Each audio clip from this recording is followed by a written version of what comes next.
Welcome back to mister Tollywood channel. நான் இன்னைக்கு 2015 release ஆன கிளீவ்லாண்ட் அப்டெக்ஷன் அப்படிங்கிற ஒரு சைக்கோ த்ரில்லர் மூவியோட ஸ்டோரி தான் சொல்ல போறேன். இந்த படத்தை அமெரிக்காவில் ஒரு சைக்கோ 3 பொண்ணுங்களை கடத்தி 11 வருஷம் வச்சு கற்பழிச்சு கொடூரமா டார்ச்சர் பண்ண உண்மை சம்பவத்தை தான் அப்படியே படமா எடுத்து வச்சிருக்காங்க. ஸோ இந்த படத்துல டார்ச்சர் பண்றது கற்பழிக்கிற சீன்லாம் வருதுனால 18 வயசுக்கு மேல இருக்கவங்க மட்டும் பாருங்க, மற்றவங்க பார்க்க வேண்டாம். ஓகே மக்களே, வாங்க மூவிக்குள்ள போலாம். படத்தோட ஓப்பனிங் சீன்ல ஹீரோயினை காட்டுறாங்க. ஹீரோயினோட பேரு மிச்சல் நைட். ஹீரோயினுக்கு கல்யாணம் ஆகி ஒரு குழந்தை இருக்கும், பட் அவ புருஷன் கூட இருக்க மாட்டா. எதுக்காக அப்படின்னு கேட்டீங்கன்னா, ஹீரோயினோட புருஷன் ஒரு பயங்கரமான குடிகார பையன். வேலைக்கே போகாம வெட்டி தீவனந்துங்கிறவங்க கூட எல்லாம் எப்படி குடும்பம் நடத்துறதுன்னு சொல்லிட்டு ஹீரோயின் அவனை பிரிஞ்சு அவளோட அம்மா கூட தனியா வந்துருப்பா. இப்ப ஹீரோயினுக்கு அம்மா இருக்காங்க, 2 பையன் இருக்கான். 2 பத்தி பாத்துக்கிறோம்னா ஒரு வேலை வேணும். அதனால ஹீரோயின் என்ன பண்றானா, அவளோட பையனை அவளோட அம்மா கிட்ட விட்டுட்டு அங்க இருந்து கிளம்பி நேரா சிட்டிக்கு போயிட்டு வேலை தேடி பாக்குறா. ஒவ்வொரு கடை ஆபீஸ்னு சொல்லிட்டு நிறைய இடத்துல வேலை தேடி அழைகிறா. பட் யாருமே அவளுக்கு வேலை கொடுக்க மாட்டாங்க. இதனால வெக்ஸான ஹீரோயின் அப்படியே ஈவினிங் கிளம்பி வீட்டுக்கு வரா. வீடு ஓப்பன்ல இருக்கு. உள்ள பையன் ஒரு சரக்கு பாட்டில் கூட விளையாண்டுட்டு இருப்பான். அதை பார்த்து கடுப்பாகிற ஹீரோயின் அப்படியே திரும்பி சோஃபா பாக்குறா. சோஃபால ஒருத்தன் ஃபுல் போதையில உட்காந்துட்டு இருப்பான். அது வேற யாரும் கிடையாது, ஹீரோயினோட முன்னாள் கணவன். அவன் ஹீரோயினை பார்த்த உடனே, வாடி வாடி ராசாத்தி, உனக்காக மாமா எவ்வளவு நேரம் வெயிட் பண்ற, வந்து கொஞ்ச நேரம் மாமா கொஞ்சிட்டு போன்னு சொல்லிட்டு அவளை கட்டி பிடிக்கிறான். ஆல்ரெடி அவன் மேல காண்டில் இருந்த ஹீரோயின் என்ன பண்றா, அவங்க கூட சண்டை போட ஆரம்பிக்கிறா. இதை பார்த்து பயந்து போன ஹீரோயினோட பையன் என்ன பண்றான், ஐயோ எங்க அம்மா ஒண்ணும் பண்ணாதீங்க விட்டுருங்கன்னு சொல்லிட்டு அலற ஆரம்பிக்கிறான். இதனால காண்டாகிற குடிகார பையன் சிவபூஜையில கரடி போகிற மாதிரி வந்து அழுதுகிட்டு இருக்கிறான்னு சொல்லி அந்த பயலை தூக்கி வீசிடுறான். அதுல பாருங்க, அந்த குட்டி பையனுக்கு பயங்கரமா அடிபட்டுருக்கு. அவ்வளவுதான், ஹீரோயின் அலறி அடிச்சுட்டு ஹாஸ்பிட்டல் ஓடுறான். அங்க டாக்டர் அந்த குட்டி பையனை செக் பண்ணி பார்த்துட்டு ஹீரோயினை உட்கார வச்சு, ஏமா ஒரு சின்ன பையனை எந்த அளவுக்கு கொடுமைப்படுத்தணும் உங்களுக்கு கொஞ்சம் கூட அறிவே இருக்காதா, ஒரு குழந்தைகிட்ட எப்படி நடந்துக்கணும்னு தெரியாதா, எப்படியா போட்டு சின்ன பையனை கொடுமைப்படுத்துவீங்க, நாங்க சைல்ட் கேருக்கு நாங்க போன் பண்ணிட்டோம், அவங்க வந்து விசாரணை முடிச்சதுக்கு அப்புறம் தான் உங்ககிட்ட வந்து குழந்தைய கொடுக்கலாமா வேண்டாமான்னு முடிவு பண்ணுவாங்கன்னு சொல்றாங்க. இதை கேட்ட ஹீரோயின், ஐயோ என் பையனை அடிக்கவெல்லாம் இல்லைங்க, விளையாடும் போது தவறி கீழே வந்துட்டான்னு சொல்லிட்டு பச்சையா போய் சொல்றா. ஆனாலும் அவங்க நம்ப மாட்டாங்க. இங்க பாருங்க மேடம், நீங்க சொல்ற கதையெல்லாம் சூப்பரா இருக்கு, பட் நாங்க நம்ப மாட்டோம். ஒரு வாரம் விசாரணை முடிஞ்சதுக்கு அப்புறமா ஒரு வாரம் கழிச்சுதான் உங்ககிட்ட வந்து குழந்தைய ஹேண்ட் ஓவர் பண்ணுவோம்னு சொல்றாங்க. இதனால வெக்ஸான ஹீரோயின் அங்க இருந்து வீட்டுக்கு கிளம்பி போயிட்டு மறுநாள் அவளோட ஃப்ரெண்டை போய் மீட் பண்ணி நடந்த சம்பவத்தை எல்லாத்தையும் எக்ஸ்பிளைன் பண்றா. அப்ப ஹீரோயினோட ஃப்ரெண்டு, என்னடி உன் வாழ்க்கையில ஒரே தரித்திரமா நடந்துட்டு இருக்குது, கொஞ்சம் கூட நல்லதே நடக்கவே நடக்காதா அப்படின்னு சொல்லிட்டு 2 பேரும் ஃபீல் பண்ணி பேசிட்டு இருப்பாங்க. இவங்க 2 பேரும் இப்படி பேசிட்டு இருக்கும்போது ஹீரோயினோட ஃப்ரெண்டோட லவ்வர் அங்க வந்து அவளை பிக்கப் பண்றதுக்காக வந்திருப்பான். அவனை பார்த்ததுமே ஹீரோயின் கிட்ட, சரிடி உன் பையனுக்கு ஒன்னும் ஆகாது, நம்ம கண்டிப்பா உன் பையனை கூட்டு வந்துடலாம், நீ எதுக்கும் கவலைப்படாதுன்னு சொல்லிட்டு அவங்க கூட கிளம்பி போயிருவான். அவ போனதுக்கு அப்புறம் அப்படியே கட் பண்ணிட்டு ஒரு வாரம் கழிச்சு காட்டுறாங்க. இன்னைக்கு தான் ஹீரோயின் அவளோட பையனை போய் கூட்டு வரதுக்காக விசாரணைக்காக போறதுக்குண்டான அந்த நாள். சைல்ட் கேர்ல இருந்து அவளுக்கு போன் பண்ணி ஒரு அட்ரஸ் கொடுத்து அந்த அட்ரஸ்க்கு வர சொல்லியிருப்பாங்க. ஹீரோயினும் நேரா கிளம்பி அந்த அட்ரஸ் இருக்கக்கூடிய சிட்டிக்கு போயிட்டு அங்க ஒரு கடையில போய் அந்த அட்ரஸை காட்டி இந்த அட்ரஸ் எங்க இருக்குன்னு சொல்லிட்டு விசாரிக்கிறாங்க. ஆனா அந்த கடைக்காரனுக்கு அந்த அட்ரஸ் எங்க இருக்குன்னு தெரியாது. அப்போ கரெக்டா ஹீரோயினோட ஃப்ரெண்டோட லவ்வர் அந்த கடைக்கு வந்திருப்பான். அவன் ஹீரோயினை பார்த்து, ஏங்க என்னங்க எந்த பக்கம் என்ன விஷயமா வந்தீங்கன்னு சொல்லிட்டு விசாரிக்கிறப்போ ஹீரோயின் அவங்கிட்ட அந்த அட்ரஸை காட்டி, இந்த அட்ரஸ் எங்க இருக்குன்னு தெரியுமான்னு சொல்லிட்டு கேட்கிறான். அட இந்த அட்ரஸ் அங்க ரொம்பவே சிம்பிள்ங்க, இப்படியே பீச்சாங்க பேக்கமா 40 நிமிஷம் நடந்து போனீங்கன்னா கரெக்டா வந்துடும் சொல்றான். அதுக்கு ஹீரோயின், என்னது 40 நிமிஷம் ஆகுமா, அவ்வளவு நேரம்லாம் என்னால போக முடியாது, வெறும் 15 நிமிஷம் தான் எனக்கு டைம் இருக்குது, என்ன பண்றதுன்னு தெரியலன்னு சொல்லிட்டு முடிச்சிட்டு இருக்கும்போது, அட என்னங்க நீங்க எப்படி திருதுன்னு முடிச்சிட்டு இருக்கீங்க, என் லவ்வரோட ஃப்ரெண்டு நீங்க, உங்களுக்காக இந்த உதவி கூட பண்ண மாட்டேன்னா, என் கார் இருக்குதுங்க, நான் வந்து டிராப் பண்றேன் வாங்கன்னு சொல்றான். உடனே ஹீரோயினும் சரி போவான், டைம் வேற ஆகி போச்சுன்னு சொல்லிட்டு அவங்க கூட கார்ல ஏறா. அப்போ அவன் என்ன பண்றான்னா, ஹீரோயினை பார்த்து, எங்க உங்க பையனுக்கு வந்து டாக்னா ரொம்ப பிடிக்குமான்னு சொல்லிட்டு கேட்கறான். அதுக்கு ஹீரோயினும், ஆமாங்க அது எப்படி உங்களுக்கு தெரியும்னு சொல்லிட்டு கேட்கிறப்போ, இதெல்லாம் சின்ன பசங்களுக்கு பிடிக்கிறது தானே, இதெல்லாம் தெரிஞ்சு வச்சுக்கிறது நல்ல விஷயம் தானேன்னு சொல்லிட்டு பேசிட்டு இருக்கும்போது, என் வீட்டில் ஒரு அழகான நாய் இருக்குதுங்க, அந்த நாயை போய் நேராக தூக்குறோம், அப்படியே உங்க பையனுக்கு போய் சர்ப்ரைஸா கிஃப்ட் பண்றோம், எப்படி இருக்குன்னு யோசிச்சு பாருங்க, இவ்வளவு நாள் பிரிஞ்சிருந்ததுக்கு உங்க பையன் அப்படியே குதூகலம் ஆயிர மாட்டான் அப்படின்னு சொல்லி ஐடியா கொடுக்குறோம். இதை கேட்ட ஹீரோயினும், ஆல்ரெடி லேட் ஆயிடுச்சுங்க, இப்போ உங்க வீட்டுக்கு வேற போகணுமா அப்படின்னு சொல்லிட்டு கேட்கிறப்போ, என்னங்க போற வழியில என் வீட்டு இருக்குது, ஒரு 8 வந்துட்டு அப்படியே நாயை தூக்கிட்டு அப்படியே போயிட போறோம், இதெல்லாம் ஒரு விஷயமான்னு சொல்லிட்டு நேரா அவனோட வீட்டுக்கு வர்றான் வண்டியை. வீட்டுக்கு போனதும் ஹீரோயினை வீட்டுக்குள்ள கூட்டிட்டு போயிட்டு, மேல ஒரு ரூம் இருக்குது, அந்த ரூம்ல தான் நாய் இருக்குது, நீங்க மேல போய் நாய்க்குட்டியை தூக்கிட்டு இருங்க, எனக்கு கீழே சின்ன ஒரு வேலை இருக்குது, அந்த வேலையை முடிச்சுட்டு நான் மேல வரேன்னு சொல்றான். அதை கேட்ட ஹீரோயினும் சரின்னு சொல்லிட்டு வேகமா மேல போயிட்டு ரூம் ஓபன் பண்ணி பாக்குறா. உள்ள நாய் இருக்காது, பின்னாடியே இந்த நாய் தான் வந்து வேகமா டோரை லாக் பண்ணிருவான். டோரை லாக் பண்ணிட்டு வேகமா ஹீரோயினை பிடிச்சி கட்டி போட்டு, இங்க பாருடி, இதுமே நீ தான் எனக்கு நாய்க்குட்டி, இங்க இருந்து நீ தப்பிச்சு போறதுக்கு வழியே கிடையாது, அப்படியே நீ தப்பிச்சு போகணும்னு யோசிச்சு நான் அவனுக்கு யோசிக்காம கொலை பண்ணிருவேன், இனிமே நான் சொல்றதை மட்டும்தான் கேட்கணும், இங்க கத்துறதோ கொள்றதோ உன்னை காப்பாத்தாது, உன் பையனையும் இதுக்கப்புறம் நீ பார்க்கவே முடியாது அப்படின்னு சொல்லிட்டு அவளை காட்டி அப்படியே தொங்க விட்டு போயிருவான். அப்படியே கட் பண்ணிட்டு இந்த பக்கம் ஹீரோயினோட வீட்டை கட்டுறாங்க. அங்க ஹீரோயினோட அம்மா போலீஸ் கிட்ட கம்ப்ளைண்ட் கொடுத்துருவாங்க. போலீஸ் வந்து எப்போ காணாம போனாங்க, எந்த நேரம் காணாம போனாங்க, உங்களுக்கு யார் மேலாச்சும் சந்தேகம் இருக்குதான்னு சொல்லிட்டு எல்லா டீடைலையும் விசாரிச்சுட்டு அங்க இருந்து கிளம்பிடுவாங்க. அதுக்கப்புறம் இந்த பக்கம் ஹீரோயினை காட்டுறாங்க. அங்க இந்த சைக்கோனா என்ன பண்றான், ஹீரோயினை அப்படியே கட்ல இருந்து அவுத்து விட்டுட்டு அப்படியே பேஸ்மெண்ட்டுக்கு தரன்னு இழுத்துட்டு போய் பேஸ்மெண்ட்ல வச்சு அவளை கற்பழிச்சுட்டு, அவளை கற்பழிச்சதுக்காக வந்து காசு வேற கொடுப்பான் பாருங்க, ஹைலைட்டா இருக்கும். இவ எந்த மாதிரி சைக்கோனே தெரியாம ஹீரோயின் திருதுன்னு முடிச்சிட்டு இருக்கும்போது, இங்க பாருமா தெரியுமா, நீ நினைக்கிற மாதிரி நான் சைக்கோலாம் கிடையாது. இன்னில இருந்து நீ தான் எனக்கு பொண்டாட்டி, நான் தான் உனக்கு புருஷன். அதனால என்ன பண்றேன்னா, என் மனசு நோகாம நடந்துக்கிட்டீங்கன்னா நான் டெய்லி பண்ண வேண்டிய நிலைமை வராது. அப்படி இல்லைன்னா டெய்லி உன்னை கொடுமைப்படுத்துற மாதிரி இருக்கும், அப்புறம் உனக்கு தான் கஷ்டமா இருக்கும் பார்த்துக்கோன்னு சொல்லிட்டு அட்வைஸ் பண்ணிட்டு அவரோட வாயை கட்டிட்டு கையெல்லாம் கட்டிட்டு இருப்பான். அப்போ மேலே யாரோ டோரை தட்டுற சவுண்ட் கேட்குது. வேகமா என்ன பண்றான், ஒரு ஹெல்மெட் ஒன்று அவளோட தலையில மாட்டி விட்டுட்டு மேலே போய் பார்க்கறான். மேலே இவனோட அம்மா வந்திருப்பாங்க. வந்தவங்க அவனுக்கு சாப்பாடு கொடுத்துட்டு, என்னடா ஒழுங்கா சாப்பிட்றது இல்லை போல, உடம்புலாம் இழைச்சு போயிட்டு இருக்குது, என்ன பண்ணிட்டு இருக்குது அப்படின்னு சொல்லிட்டு கேட்டுட்டு அவங்க அங்கிருந்து கிளம்பிடுவாங்க. இவன் அங்க பேசிட்டு இருக்கும்போது ஹீரோயின் வேகமா அவளோட செயின் எல்லாத்தையும் கழட்டி எஸ்கேப் ஆக முடியுமான்னு சொல்லிட்டு பாக்குறா. அதுக்குள்ள இவன் திரும்பி வந்துருவான். வந்தவன் ஹீரோயின் தப்பிச்சு போறதுக்கு ரெடியா இருக்கிறத பார்த்துட்டு, என்ன டார்லிங் இப்படி எல்லாம் பண்ணிட்டு இருக்கிற,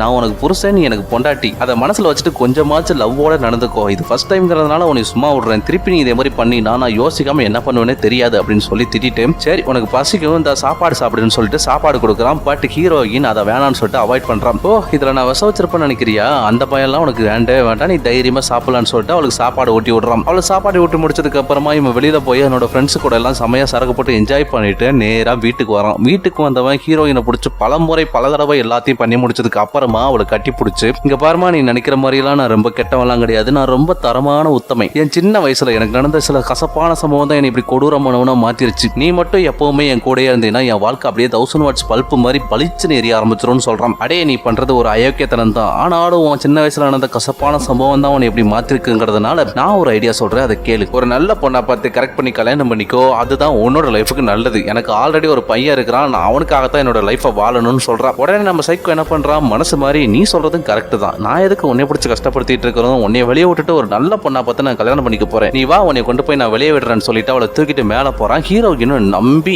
இவன் வெளியில தான் விட போறான்னு சொல்லிட்டு ஜாலியா போறான். ஆனா இவன் என்ன பண்றான், நேரா பெட்ல போய் கீழே போட்டுட்டு, என் நெத்தில என்ன இழிச்சவாயன், நீ என்ன சொன்னாலும் கேப்பன்னு எழுதி இருக்குது, நீ சொல்றதெல்லாம் நான் கேட்கறதுக்கு மூடிட்டு நான் என்ன சொல்றேன்னா அதை மட்டும் செய்யன்னு சொல்லிட்டு வேகமா அந்த ரூம்ல இருக்க சன்னல் எல்லாத்தையுமே ஆணி வச்சு அடிச்சு க்ளோஸ் பண்ணிடுவான். அவன் இங்க இருந்து போனதுக்கு அப்புறமா ஹீரோயினுக்கு அவளோட பையனோட ஞாபகமா வந்துட்டு போகுது. அப்படியே கொஞ்ச நாள் போனதுக்கு அப்புறமா ஹீரோயின் அவளோட பையனை நினைச்சு அழகா உட்காந்து ஃபீல் பண்ணி பாடிட்டு இருப்பான். இதை கேட்ட சைக்கோ என்ன பண்றான், ஓ உனக்கு பாடலாம் தெரியுமா, அப்ப என்ன நினைச்ச ஒரு பாட்டு பாடு அப்படின்னு வந்து சொல்றான். உடனே ஹீரோயின் அசிங்கமா காதை உஞ்சு போற அளவுக்கு ஒரு பாட்டு எழுதி அவனுக்காக பாடிடுவான். அதை கேட்டு காண்டாகிற சைக்கோ, ஏன்டி உனக்கு நான் சாப்பாடு போட்டு காசு வேற கொடுத்து உன்னை பத்திரமா பாத்துக்கிட்டா நீ என்ன என்னை பத்தி அசிங்கமா எழுதி வைக்கிறியா, நான் உன் புருஷன், நீ எனக்கு பொண்டாட்டி, அதை நீ நல்லா யாவும் வச்சுக்கன்னு சொல்லிட்டு அவளை அடிக்க போறான். அப்ப யாரோ காலிங் பெல் அடிக்கிற சவுண்ட் கேட்கும். உடனே ஹீரோயினை வாயை கட்டிட்டு ஏதாவது சவுண்ட் விட்டா வந்து கொலை பண்ணிடுவேன்னு சொல்லிட்டு கீழே போறான். போனா அங்க இவனோட பொண்ணு வந்திருப்பா. அவன் மட்டும் வந்தா பரவாயில்ல, கூட 4-5 ஃப்ரெண்ட்ஸையும் கூட்டு வந்திருப்பா. அவளை பார்த்ததுமே ஷாக் ஆகிற சைக்கோ, எப்பயும் வராதவ எதுக்குடா இப்ப வந்து தொலைஞ்சான்ற மாதிரி, என்னவா இந்த பக்கம் அப்படின்னு சொல்லிட்டு கேட்கிறப்போ, ஒன்னும் இல்ல டாடி சும்மா பார்ட்டி பண்ணணும்னு தோணுச்சு, அதனால தான் நாங்க இங்க வந்தேன் அப்படின்னு சொல்றா. உடனே சரி உள்ள வாமான்னு சொல்லிட்டு உள்ள கூட்டு போறான்.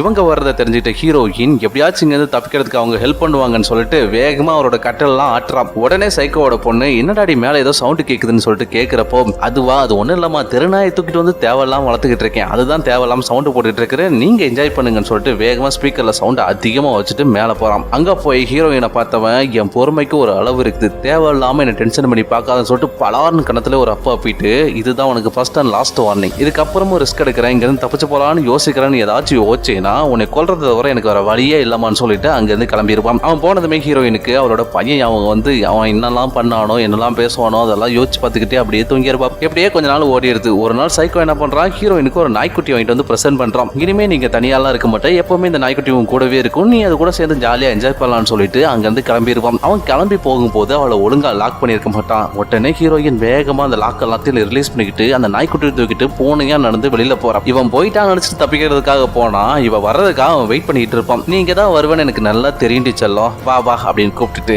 வந்து, இவ்வளவு நாள் ஆச்சு, எங்கேயாச்சும் என் மேல கொஞ்சமாச்சும் உனக்கு பாசம் வந்திருக்குதா, அந்த நாய்க்குட்டி மேல இருக்கிற பாசம் என் மேல இருக்குதா, உனக்கு இப்படி தப்பிச்சு பாக்குறது உனக்கே நியாயமா இருக்குதா அப்படின்னு சொல்லிட்டு அவளை பிடிச்ச அடின்னு அடிச்சு அந்த நாய்க்குட்டி அவளோட கண்ணுக்கு முன்னாடியே கழுத்து திரும்பி கொலை பண்ணிருப்பான். நீ இதே தப்ப திரும்ப திரும்ப பண்ணிக்கிட்டே இருந்தீங்கன்னா இந்த நாயோட நிலைமை தான் உனக்கும், என்னை தேவையில்லாம டென்ஷன் பண்ணி கொலகாரனை மாத்திராதடின்னு சொல்லிட்டு கத்திட்டு அவன் பாட்டில் அங்கிருந்து கிளம்பி போயிருவான். ஹீரோயினுக்கு என்ன பண்றதுனே ஒன்னும் புரியாது, பயங்கரமா அழுதுகிட்டு இருப்பா. அப்படியே கட் பண்ணிட்டு அடுத்த சீன்ல சைக்கோ இன்னொரு பொண்ணை கடத்திட்டு வரதை காட்டுறாங்க. அவ பேரு அமாண்டா. இதை பாக்குற ஹீரோயின் அந்த சைக்கோவை பிடிச்சி பச்சையா திட்டிட்டு அந்த பொண்ணை பார்த்து, எப்படியாச்சும் தப்பிச்ச ஓடிறி, இவங்கிட்ட இருக்காத, இவன் சரியான சைக்கோன்னா எப்படி சொல்லிட்டு பயங்கரமா கத்துறா. ஆனாலும் சைக்கோ அந்த பொண்ணை கொண்டு போய் இன்னொரு ரூம்ல அடைச்சிருவான். அப்படியே ஒரு 4 வாரம் கழிச்சு காட்டுறாங்க. ஹீரோயின் உட்காந்து நியூஸ் பார்த்துட்டு இருக்கும்போது இந்த அமாண்டா புள்ளையோட அம்மா வந்து நியூஸ்ல பேசிட்டு இருப்பாங்க. என் பொண்ணு காணா போய் 4 வாரம் ஆச்சு, போலீஸ் எந்த ஒரு ஆக்ஷனுமே எடுக்காம இருக்காங்க. இந்த நியூஸ் பாக்குற யாராச்சும் என் பொண்ணை பாத்தீங்கன்னா அவளை கொண்டு வந்து என்கிட்ட ஒப்படைச்சிருங்கன்னு சொல்லிட்டு பயங்கரமா கதறி அழ வராங்க. அதை பாக்குற ஹீரோயினுக்கு ரொம்பவே வெக்ஸ் ஆயிரும். அடுத்த சீன்ல என்ன நடக்குதுன்னா அந்த சைக்கோ என்ன பண்றான், அமாண்டா புள்ளைய கொண்டு வந்து ஹீரோயினோட ரூமுக்கு கூட்டு வரான். இங்க பாருங்க, ஒருத்தருக்கு ஒருத்தர் இன்ட்ரோடியூஸ் ஆயிக்குங்க, நல்லபடியா ஜகஜமா பழக ஆரம்பிச்சுக்குங்க. ஆனா எனக்கு எதிராக சக்காலத்திங்க ரெண்டு பேரும் ஒண்ணு சேர்ந்து என்னைய போடுதல்ட்டு இங்க இருந்து எஸ்கேப் ஆகலாம்னு பாத்தீங்கன்னா உங்க ரெண்டு பேர்த்தையும் யோசிக்காம நானே சுட்டு கொலை பண்ணிடுவேன்னு சொல்றான். அப்போ இந்த அமாண்டா புள்ள ஹீரோயினை பார்த்து, ஏங்க நீங்க இங்க வந்து எவ்வளவு நாளுங்க ஆச்சுன்னு கேட்கிறப்போ 9 மாசம் ஆச்சுன்னு சொல்லிட்டு ஹீரோயின் சொல்றான். அதை கேட்ட அமாண்டா, அப்ப இங்க இருந்து தப்பிக்கிறதுக்கு வாய்ப்பே கிடையாதா, இந்த சைக்கோ நம்மளை விடவே மாட்டானான்னு சொல்லிட்டு ரொம்பவே கதறி கதறி அழுதுகிட்டு இருக்கும்போது, சரி சரி நீ அழுவாத வா அந்த ரூமுக்கு வான்னு சொல்லிட்டு அவளை பக்கத்து ரூமுக்கு கூட்டு போயிட்டு ஹீரோயின் கண்ணு முன்னாடியே ரே பண்ணி முடிச்சுட்டு ரெண்டு பேர்த்தையும் பார்த்து, இங்க பாருங்கடே இனிமே நான் மட்டும் தான் உங்களுக்கு புருஷன், நம்ம 3 பேரும் சேர்ந்து இந்த வீட்டுல செம்மையா வாழ்றோம், என்ஜாய் பண்றோம்னு சொல்லிட்டு அங்க இருந்து கிளம்பிடுவோம். அவன் போனதுக்கு அப்புறமா ஹீரோயின் அமெண்டா கிட்ட, இங்க பாருமா நம்ம இங்க இருந்து தப்பிக்கணும்னா நம்ம 2 பேரும் சேர்ந்து பிளான் பண்ணாதான் உண்டு அப்படின்னு சொல்றான். இதை கேட்ட அமெண்டா, நீ வந்தே 1 வருஷம் ஆக போகுது, இந்த லட்சணத்துல நம்ம 2 பேரும் சேர்ந்து பிளான் பண்ணி எஸ்கேப் ஆக போறோமா, நீ வேற ஏமா அப்படி சொல்லிட்டு அவ வட்டல அமைதியா இருந்துருவா. அடுத்த சீன்ல நம்ம ஹீரோயின் பிரெக்னண்டா இருக்கிற மாதிரி காட்டுறாங்க. ஹீரோயின் அவளோட வயிற்று தடவி பார்த்துட்டு, ஐயோ இந்த சண்டாளனோட குழந்தை நம்ம வயிற்றுல வந்துருச்சா, இது அவனுக்கு தெரிஞ்சா அவன் என்ன பண்ணுவான்னு தெரியலன்னு சொல்லிட்டு யோசிச்சுட்டு இருக்கும்போது கரெக்டா உள்ள வந்துருவான். உள்ள வந்தவன், என்ன நீ வயிற்று தடவிட்டு இருக்க, ஏதோ தப்பா இருக்குது அப்படின்னு சொல்லிட்டு அவளோட வயிற்ற பாக்குறான். வயிறு கொஞ்சம் பெருசா இருக்கும். உடனே நம்ம சைக்கோ என்ன பண்றான், அப்பா நீ புள்ளத்தாச்சியா இருக்கிறான்னு சொல்லிட்டு வேகமா ஒரு தம்புல எடுத்துட்டு வந்து ஹீரோயினோட வயிற்றுல ஒரே அடி, அவ்வளவுதான். அந்த பச்சை மசாலா மண்ணு கருவிலேயே கலைஞ்சு போயிரும். ஹீரோயின் அந்த வலியினால கத்தி கதறி குப்பாடு போட்டு அழுதுகிட்டு இருப்பான். ஆனா அவன் கிடந்த சாவுன்னு சொல்லிட்டு அவன் வாட்டில் கிளம்பி போயிருவான். அடுத்த சீன்ல ஹீரோயின் கடத்தப்பட்டு 1 வருஷம் ஆகிருச்சு. அப்ப ஹீரோயினோட ரூமுக்கு வர சைக்கோ என்ன பண்றான், ஒரு வழியா நீங்க வந்து 1 வருஷம் ஆயிடுச்சு, அதனால இன்னைக்கு வந்து உன்னை நான் ஃப்ரீயா அவுத்து விட போறேன்னு சொல்லிட்டு அவளோட கை கட்டு கால் கட்டு எல்லாத்தையும் அவுத்துட்டு அப்படியே அவனோட வீட்டுல இருந்து வெளியில கூட்டிட்டு போறான். வெளியில கூட்டு போது எதுக்காகன்னு பாத்தீங்கன்னா, இவன் ஒரு வேலை பண்ணிட்டு இருப்பான், அதுக்கு ஹெல்ப் பண்றதுக்காக வெளில கூட்டு போயிருந்திருப்பான். வெளியில வந்து இந்த கிறுக்க ஏதோ வேலை பார்த்துட்டு இருக்கும்போது எதிர் வீட்டுல ஒரு தாத்தா வெளில வராரு. அவரை பார்த்த உடனே ஹீரோயின் குசி ஆகி அவர்கிட்ட சைகையிலேயே, எங்களை இந்த கிறுக்கன் கடத்தி வச்சிருக்கான், தயவு செஞ்சு போலீஸுக்கு போன் பண்ணுங்க, எப்படியாச்சும் எங்களை காப்பாத்துங்கன்னு சொல்லிட்டு சைகையிலேயே காத்துல பரவரைஞ்சிட்டு இருப்போம். இதை பார்த்த சைக்கோ, அடக்கிற்கு போய் உள்ள அந்த கிழவனுக்கு கண்ணு தெரியாதுங்கிறது தெரியாமையே காத்துல பரவரைஞ்சிட்டு இருக்கிறான்னு சொல்லிட்டு நேரா அவகிட்ட போயிட்டு, உன்னை எதுக்காக கூட்டு வந்தனோ அதை மட்டும் பண்றதுக்கு வழியை பாரு, தேவையில்லாத வேலை பார்க்காத சொல்லி திட்டி விட்டுருவான். அடுத்து என்ன நடக்கும்னா, வேலையெல்லாம் முடிச்சதுக்கு அப்புறமா ஹீரோயினை கொண்டு போய் திரும்பவும் அதே ரூம்ல பூட்டி வச்சிடறான். அங்க ஹீரோயின் அமெண்டா கிட்ட, எதிர் வீட்டுல ஒரு அங்கிளை பார்த்தேன், அவர்கிட்ட போலீஸ்க்கு இன்ஃபார்ம் பண்ண சொல்லிட்டு வந்திருக்கிறேன், கண்டிப்பா இன்னைக்கு போலீஸ் வந்து நம்மளை காப்பாத்திடுவாங்கன்னு சொல்றான். ஹீரோயின் சொன்ன மாதிரியே கொஞ்ச நேரத்திலேயே போலீஸ் அங்க வந்துருவாங்க. வந்தவங்க இவங்களை காப்பாத்துறதுக்காக வந்தாங்களான்னு கேட்டீங்கன்னா கிடையவே கிடையாது. அந்த தெருவுல 2 பேரும் அடிச்சிட்டு இருப்பாங்க, அவங்களை தடுத்து நிறுத்த அரெஸ்ட் பண்ணிட்டு போறதுக்காக வந்திருப்பாங்க. இது தெரியாத ஹீரோயின் ரொம்ப நேரமா ஹாப்பியா இருப்பா. பட் போலீஸ் கொஞ்ச நேரத்துல கிளம்புனதுக்கு அப்புறமா அப்ப போலீஸ் நம்மளை காப்பாத்த வழியான்னு சொல்லிட்டு பயங்கர வெக்ஸ் ஆகி சைக்கோ மாதிரியே பிகப் பண்ண ஆரம்பிச்சிருப்பா. அப்படியே கட் பண்ணிட்டு 2 வருஷம் கழிச்சு காட்டுறாங்க. இப்ப ஹீரோயின் கடத்தப்பட்டு 2 வருஷம் ஆயிருச்சு, அண்ட் அமெண்டா கடத்தப்பட்டு 1 வருஷம் ஆயிருச்சு. அப்போ இந்த சைக்கோ வந்து இவங்க 2 பேர்த்தையும் ரூம்ல இருந்து வெளில கொண்டு வரான். எதுக்காக அப்படின்னு கேட்டீங்கன்னா, இவன் 3ஆவதா ஒரு பொண்ணை கடத்திட்டு வந்திருப்பான், அவளை இவங்க 2 பேருக்கு இன்ட்ரோடியூஸ் பண்றதுக்காக. ஓகே சலங்களா, இவதான் நம்ம குடும்பத்துக்கு 4ஆவதா வந்திருக்கிற என்னோட 3ஆவது பொண்டாட்டி. இதுக்கப்புறம் நம்ம 4 பேர் இந்த வீட்டுல செம்மையா என்ஜாய் பண்றோம், ஃபன் பண்றோம் அப்படின்னு சொல்லிட்டு 3 பேரையும் கொடூரம் பண்றான், ரொம்ப டார்ச்சர் பண்றான், குளிக்க கூட விட மாட்டான், ஒழுங்கா சோறும் போட மாட்டான், ரொம்பவே கொடுமைப்படுத்திடுவான். இப்படி இருக்கிற நிலைமையில தான் அமெண்டா கர்ப்பமாகிருவா. கிட்டத்தட்ட 9 மாசம் கழிச்சு அவளுக்கு ஒரு பொம்பளை புள்ள பிறக்குது. அந்த பிரசவத்தை 3ஆவதா வந்த பிள்ளையும் ஹீரோயினும் பார்த்து அமெண்டாவுக்கு நல்லபடியா பிரசவம் பார்த்து முடிச்சிடறாங்க. அப்படியே கட் பண்ணிட்டு அடுத்த சீன்ல அந்த சின்ன குழந்தை வேகமா வளர்ற மாதிரி காட்டுறாங்க. இப்ப அந்த சின்ன குழந்தைக்கு 8 வயசு ஆகிருது. ஹீரோயின் கடத்தப்பட்டு 11 வருஷம் ஆகிருது. இப்போ சைக்கோ 3 பேர்த்தையும் ரொம்ப டார்ச்சர்லாம் பண்றது இல்லை, ஏன்னா அவனுக்கு கொஞ்சம் வயசாக ஆரம்பிச்சிருச்சு. இப்படி இருக்கிற சூழ்நிலையில ஒரு நாள் 5 பேரும் உட்காந்து பேசிட்டு இருக்காங்க. அப்ப அந்த குட்டி குழந்தை என்ன பண்றா, அப்பா நானு ஆன்டி அம்மா எல்லாரும் சேர்ந்து பக்கத்துல இருக்கக்கூடிய பார்க்ல போய் விளையாட போறோம்னு சொல்றா. இதை கேட்ட சைக்கோ பயங்கரமா காண்டாகி, இந்த வீட்டை விட்டு யாராச்சும் வெளில போனீங்க காலை வெட்டி போடுவோம் பாத்துக்கன்னு சொல்லிட்டு பயங்கரமா திட்டிட்டு அம்பாட்டுல வெளில போயிருப்பான். போற வருஷத்துல அந்த கிறுக்க என்ன பண்ணிருப்பான், டோரை லாக் பண்ணாம அங்க இருந்து கிளம்பி போயிருப்பான். இதை பார்த்து அந்த குட்டி பொண்ணு நேரா அவளோட அம்மா கிட்ட போயிட்டு, எதுக்காக இன்னைக்கு அப்பா டோரை லாக் பண்ணாம வெறும் கண்ணாடி டோரை மட்டும் லாக் பண்ணிட்டு போயிருக்காரு, ஏதாச்சும் அவசரமா போறாரான்னு சொல்லிட்டு கேட்கிறா. அதுக்கு அம்மாண்டா, இருந்தாலும் எங்காச்சும் வெளில நிக்க போறான்டி, அதுக்கப்புறம் வந்தானா நம்மளை அடிக்க போறான்னு சொல்லும் போது அந்த புள்ள என்ன சொல்றான்னா, இல்லம்மா அப்பா கிளம்பி ரொம்ப நேரம் ஆச்சு, கார்ல கிளம்பிட்டாருன்னு சொல்றா. அவ்வளவுதான், உடனே சுதாரிச்சுக்கிட்டு அந்த புள்ள என்ன பண்றா, வேகமா ஓடி வந்து கண்ணாடி கதவை டம்மு டம்மு டம்முன்னு தட்டி, வெளியில யாருன்னா இருக்கீங்களா, தயவு செஞ்சு எங்களை காப்பாத்துங்க, இந்த சைக்கோ எங்களை பல வருஷமா அடைச்சு வச்சு கொடுமைப்படுத்திட்டு இருக்கான், தயவு செஞ்சு யாராச்சும் போலீஸுக்கு இன்ஃபார்ம் பண்ணிட்டு எங்களை காப்பாத்துங்கன்னு சொல்லிட்டு டம்மு டம்முன்னு தட்டுவான். இதை பார்த்து அக்கம் பக்கத்துக்காரங்க எல்லாரும் ஓடி வந்து கண்ணாடியை உடைச்சிட்டு அமெண்டாவையும் அந்த குழந்தையை வெளில கொண்டு வராங்க. அதுக்கப்புறம் போலீஸுக்கு இன்ஃபார்ம் பண்ணிடுறாங்க. இது எதுவுமே தெரியாத ஹீரோயினும் அந்த 3ஆவதா வந்த பொண்ணு ஜாலியா பேஸ்மெண்ட்ல டான்ஸ் ஆடிட்டு இருப்பாங்க. அடுத்து கொஞ்ச நேரத்திலே போலீஸ் அங்க வந்துருவாங்க. வந்தவங்க டோரை உடைச்சிட்டு உள்ள போய் பாக்குறாங்க. ஹீரோயினும் அந்த பொண்ணும் வந்து ஒளிஞ்சிட்டு இருப்பாங்க. போலீஸை பார்த்த உடனே ஹீரோயின் வேகமா ஓடி போய் அவங்களை கட்டி பிடிச்சி எங்களை காப்பாத்த வந்த சாமியே நீங்க தான் சொல்லிட்டு அழ ஆரம்பிச்சிடறா. அப்புறம் என்ன 4 பேத்தையும் அங்க இருந்து வெளியில கொண்டு வந்துருவாங்க. வெளியில கொண்டு வந்ததுக்கு அப்புறமா ஹீரோயினை கொண்டு போய் ஹாஸ்பிட்டல் அட்மிட் பண்ணிருப்பாங்க. அவளுக்கு மனதளவுலயும் ரொம்ப பாதிக்கப்பட்டிருப்பா, உடம்பளவுலயும் ரொம்பவே பாதிக்கப்பட்டிருப்பா. இப்படி ஹாஸ்பிட்டல்ல ட்ரீட்மெண்ட் எடுத்துட்டு இருக்கும்போது ஹீரோயினுக்கு அவளோட பையனோட ஞாபகம் வந்து போலீஸ்காரங்க கிட்ட அவளோட பையனை பத்தி விசாரிக்க சொல்றா. போலீஸ்காரங்களும் விசாரிச்சு பார்த்துட்டு அந்த பையனை கண்டுபிடிச்சிருவாங்க. ஆனா அந்த பையனை சட்டப்படி வேற ஒருத்தவங்க தத்து எடுத்திருப்பாங்க. ஹீரோயின் 4 வயசுலயே அவனை விட்டு பிரிஞ்சதுனால வேற வழி இல்லாம அந்த சைல்ட்கார் என்ன பண்ணிருப்பாங்க, வேற ஒருத்தவங்களுக்கு தத்து கொடுத்திருப்பாங்க. அதனால ஹீரோயின் இனிமே அந்த பையனோட போட்டோ கூட பார்க்க முடியாதுன்னு சொல்லிட்டு போலீஸ்காரங்க வந்து இன்ஃபார்ம் பண்றாங்க. இதனால ஹீரோயின் ரொம்பவே மனசுடைஞ்சு போய் அழ ஆரம்பிச்சிருவா. இன்னொரு பக்கம் அமண்டாவும் அந்த இன்னொரு பொண்ணும் அவளோட அம்மா அப்பா கூட வந்துட்டு சந்தோஷமா போய் வாழ்ந்துட்டு இருப்பாங்க. கடைசியில சைக்கோ அரெஸ்ட் பண்ணி கோர்ட்ல வந்துட்டு ப்ரொடியூஸ் பண்றாங்க. கோர்ட்ல போயிட்டு நம்ம ஹீரோயின் சாட்சி சொல்லுவோம். கோர்ட்ல ஹீரோயின் சொல்ற விஷயம் சூப்பரா இருக்கும். அதாவது ஹீரோயின் என்ன சொல்லிருப்பானா, இவனால என்னோட வாழ்க்கையில 11 வருஷம் தான் போயிடுச்சு நினைச்சேன். ஆனா உண்மையான நரகம் என்னங்கிறது வெளியில வந்ததுக்கு அப்புறம் தான் தெரிஞ்சது. வெளியில வந்து பார்த்ததுக்கு அப்புறம் தான் தெரிஞ்சது எனக்கு யாருமே கிடையாது அப்படிங்கிறது. எனக்கு இருந்த ஒரே பையனையும் இன்னொருத்தவங்க கிட்ட தத்து கொடுத்துட்டாங்க. இப்ப நான் யாருக்காக வாழ்றதுன்னே எனக்கு சத்தியமா ஒண்ணுமே புரியல. இவனுக்கு மரண தண்டனை மட்டும் கொடுத்துறாதீங்க, மத்த எந்த தண்டனை வேணாலும் கொடுக்க. ஆக்சுவலா இவன் சாகிறதுக்கு தகுதியான ஆள் தான். ஆனா நான் அனுபவிச்ச மாதிரியே நரகத்தை இவனும் ஜெயில அனுபவிக்கணும். அதுக்கேற்ற மாதிரி ஒரு தண்டனையை கொடுங்க அப்படின்னு சொல்றான். இதை கேட்ட ஜட்ஜும் அவனுக்கு 1000 வருஷம் ஜெயில் தண்டனை கொடுத்திருப்பாரு. ஆனா அந்த மூதேவி உள்ள போன ஒரே மாசத்துல அவனை தூக்குல தொங்கிட்டு செத்துருப்பான். கடைசியா ஹீரோயின் சுதந்திர பறவையா வெளியில வரும்போது அந்த போலீஸ்காரன் கிட்ட அவளோட பையனோட போட்டோவாச்சும் கிடைக்குமான்னு சொல்லிட்டு கேட்டிருப்பான். அவளோட அந்த ஆசையை சரி பண்ற விதமா போலீஸ்காரன் என்ன பண்ணிருப்பான்னா, அவளோட பையனோட